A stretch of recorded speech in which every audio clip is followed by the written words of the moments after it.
Welcome to the Gold Arrow Camp podcast. I am really excited tonight to have here in my mountain forest studio, Punkie. Punkie, welcome to the podcast. Thank you. Thanks for having me in this gorgeous place. Yeah, so we're just here, just outside, nice little June evening. Excited to just chat a little bit. Yeah. So Punkie, why don't you just tell a little of your GAC story? Amazing. So I was a camper way back when, and I think I was at camp for like 6 or 7 years. And then I became a CIT. Now the program's changed to junior counselor program. So that was when I was in high school. And then I've been working as a staff member for 5 years, but I took quite a big break off. And so I'm just so excited to be back here. And I feel like a lot of other staff members also feel the same, like it's such a family and you can come back at any point and like when you're in different phases of your life and be able to kind of just jump right back in. So it's been incredible just to come back to the GAC family.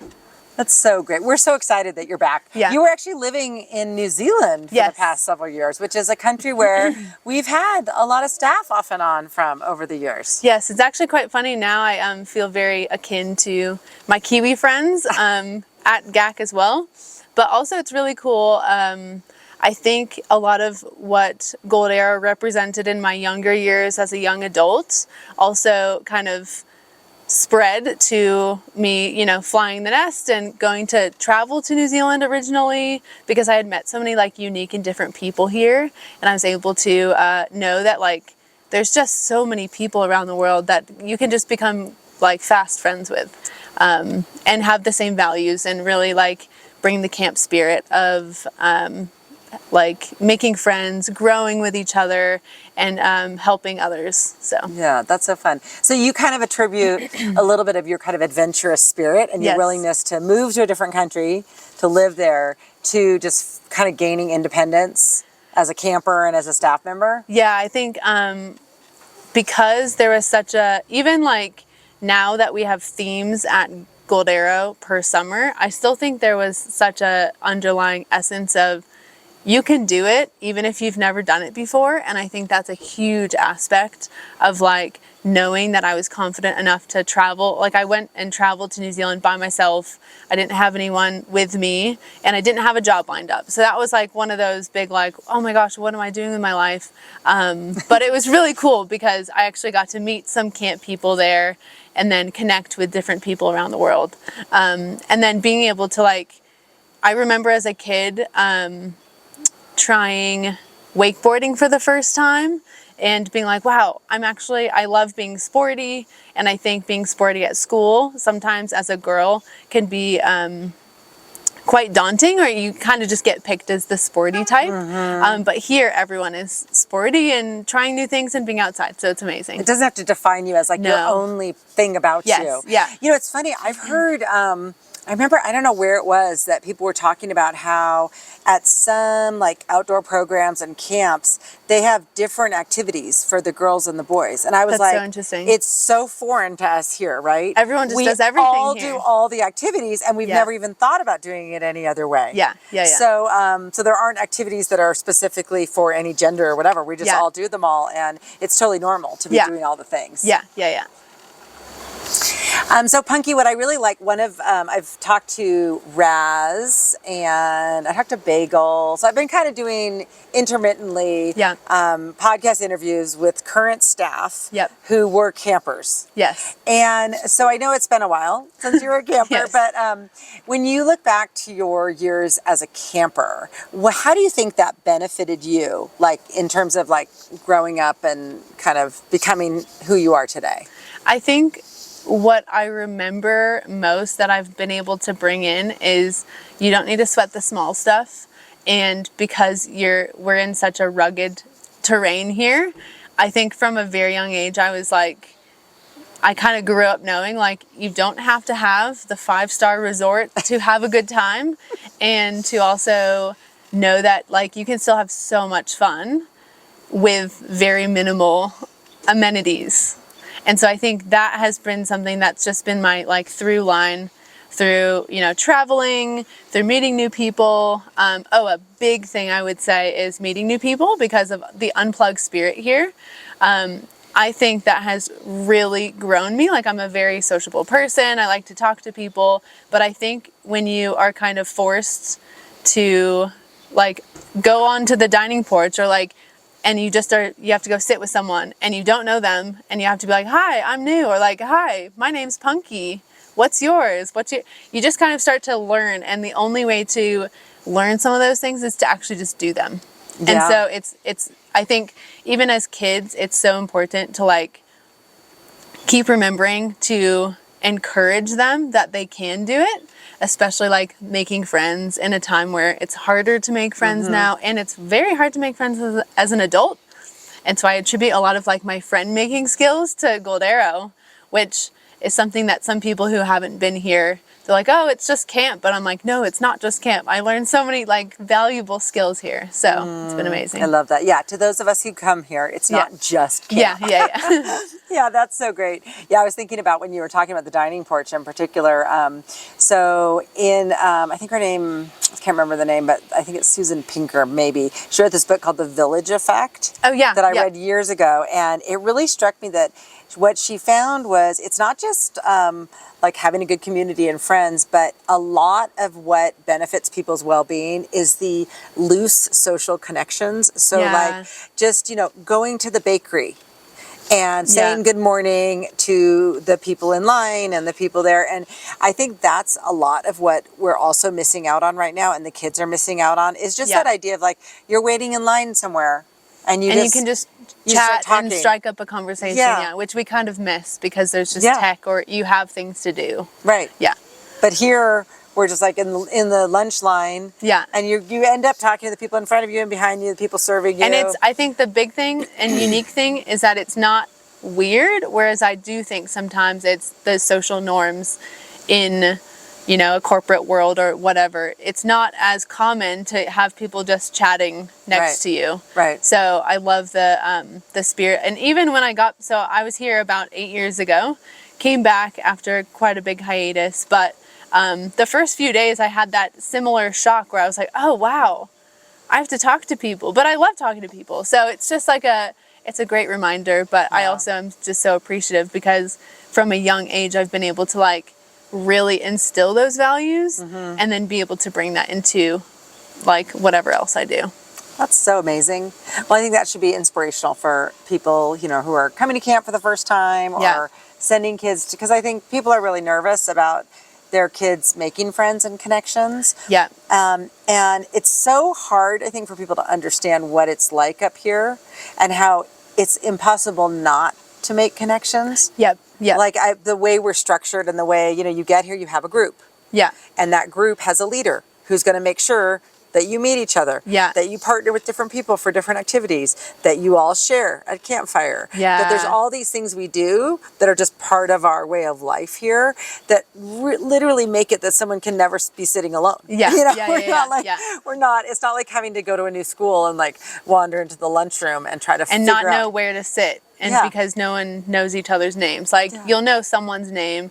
I think the other thing as an adult, which is really cool, is because I had such positive experiences as a kid, you can kind of see, there's all going to be all types of kids as well. And so sometimes even though I'm a pretty loud person, I do love sitting next to the quiet ones and being like, hey, do you like to draw? Like, every kid, what I've realized, and another huge thing I've seen here, is everyone has a talent. You just have to sometimes you just have to ask more questions to get the talent out of them because they don't want to speak up. And so that's some of the, as a counselor, that would be a benefit if people wanted to work here or understand a little more of the life of a counselor is more thinking about you can make that direct impact with the kid. And that's the only thing they might remember. And that's totally fine because you've made their moment and you've brought out their passion. So it's amazing. Yeah. Yeah. And almost anyone, even quiet people, if you get on a topic adults, that they're interested in, they'll talk. They'll start sharing if you can hit on that thing that they're interested in.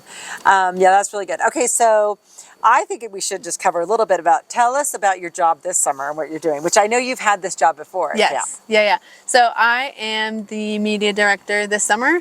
I was the media director, I think 8 summers ago. And I think what's really awesome is that we are the window into the kids talking to the parents, other than them writing letters to their parents. We get to capture all those moments. And so I try to like teach my photographers like what a moment might look like, how to like create unreasonable hospitality with these photos.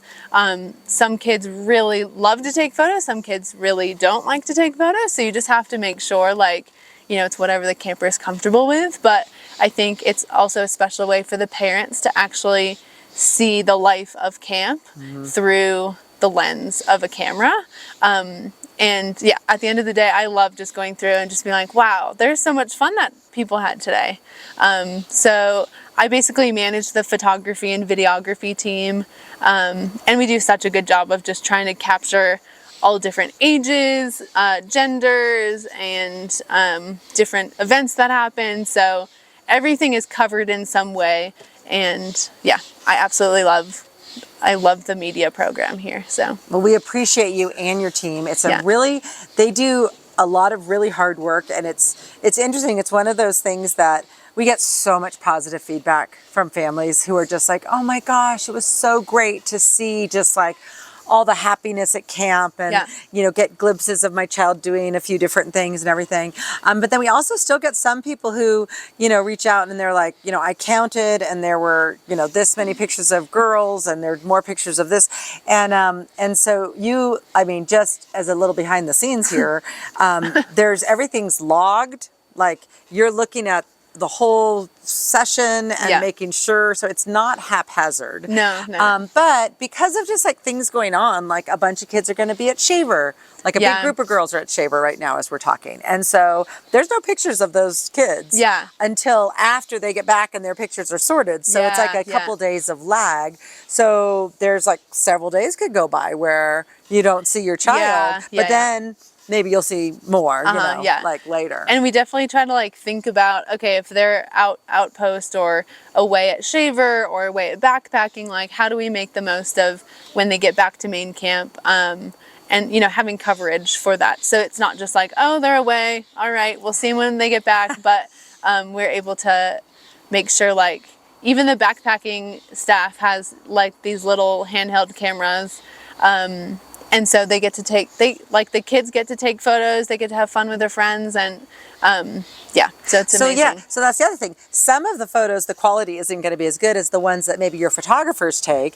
But you make this effort to also get photos from faraway places on a backpacking trip that the kids or the staff on the trips are just taking. So there will be a variety of different quality of photos. But we know that everyone kind of appreciates all of them and just seeing those little glimpses into what's going on at camp. I also appreciate it's interesting because like, you know, you're a little bit older now than some of the stuff. Not old per se. Thank you. But mature. Wise. Vintage. Mature. Vintage. And it's interesting that you kind of almost like a parent, you now see, you spend more of your time like in the office. Kind of, you get to get out a little bit, take photos, but mostly you're sorting. And so I loved when you were talking about how like the joy you get from like looking at what happened all over camp today. I think that's been a really interesting transition and seeing a lot more behind the scenes. Like camp cannot run without the behind the scenes, and there's so much that goes into it. And I can just continue seeing and like appreciate all the different stuff that goes on. But it's amazing to see how we can get all these kids on different activities at the same time, and it's just so coordinated and it's amazing. So obviously that's more logistical talk, but I think in terms of like, I was also going to say the way that we teach our staff is just completely, I would say very unique to other staff, like how you would instill values into a staff cohort. So I think that's just such a special and unique way to grow adults as well. Because it's not just kids, you know, we are growing kids and we're like trying to develop them, making friendship skills and obviously like the actual skills of the activities. But I think like growing adults into like thriving adults, and to be able to like go into the world and be their own people is super special, because we just have an amazing like training program before the kids get here as well. Yeah, well, I'm glad you mentioned that. Yeah, we know, you know how it is. It's like, we know that it's like how our staff have been raised and treated is how they treat the campers. Yeah. And so it's like this whole like trickle down method of how we run camp, right? Yeah. And so the staff actually get here and get to be like in cabin groups Yeah. and experience having a leader, Yeah. a counselor who helps them make friends Yeah. and like connect and get oriented and everything. And so then they've experienced it, which is the best way to then go on and do that for others. So that's a really good point. Well, Punkie, we are so glad you're back this summer. Thank you. It's really fun. As I said, it was like when you reached out and said, "Hey, do you have anything this year?" I was like, "Oh my gosh." We have the perfect job for you, the one you had last time. Yeah.